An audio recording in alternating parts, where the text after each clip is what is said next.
Today's lesson, we're going to be talking about these two words, interpolation and extrapolation. So basically what these words are all about is taking the data that we have in a scatter plot and using it to make predictions.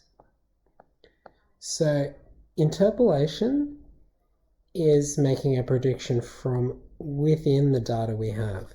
So for instance, on this graph, interpolation would be guessing the height of someone that was 172 centimeters. Okay, we don't have any data at this point, but because we have data around the point, we can make a prediction of the weight of someone that's 172 centimeters from this data. Extrapolation is making a prediction from outside the data that we have. So extrapolation in this case would be making a prediction about the height of someone that's 190 centimeters tall, because it's past the end of our data, but you could assume that the trend is going to continue and make a prediction. Okay, let's look at exactly what this looks like in practice.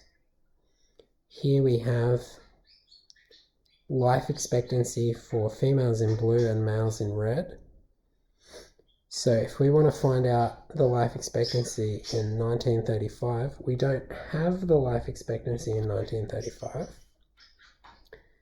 but we can look at the life expectancy in between 1930 and 1940,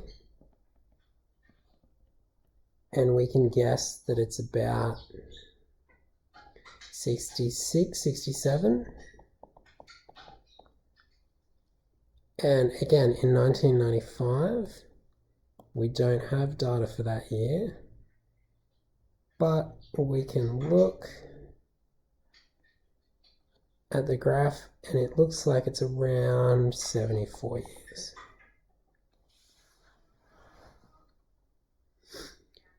Let's look now at extrapolation. Both of those predictions were interpolation because they happened from within what we have data about. Now we're asked to construct this scatter plot. So a person 7 years old is 130,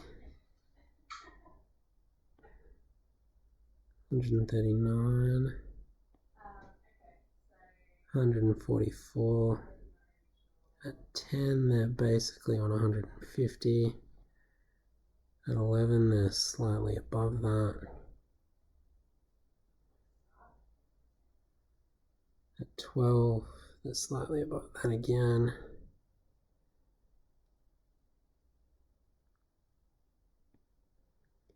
I haven't drawn this graph very well, but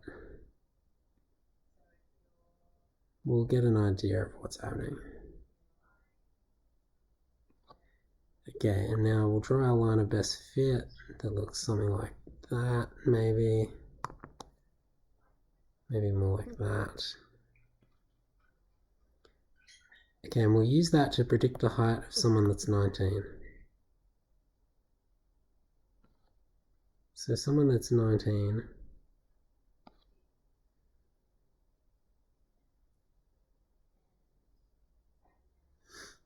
according to what we've done here, should be around 210. So this is a really important question. What are the limitations of this linear model?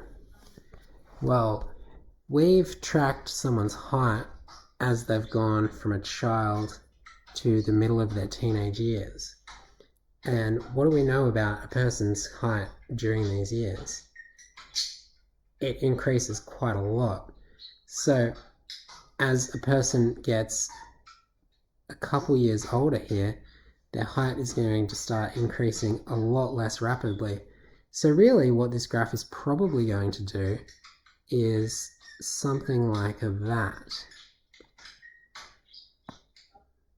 So the limitations of this model is that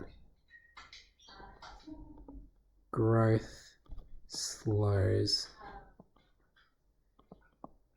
with age. Okay, some questions for you guys to do. You're going to do question 1, question 2, question 5, and question 6. Thank you.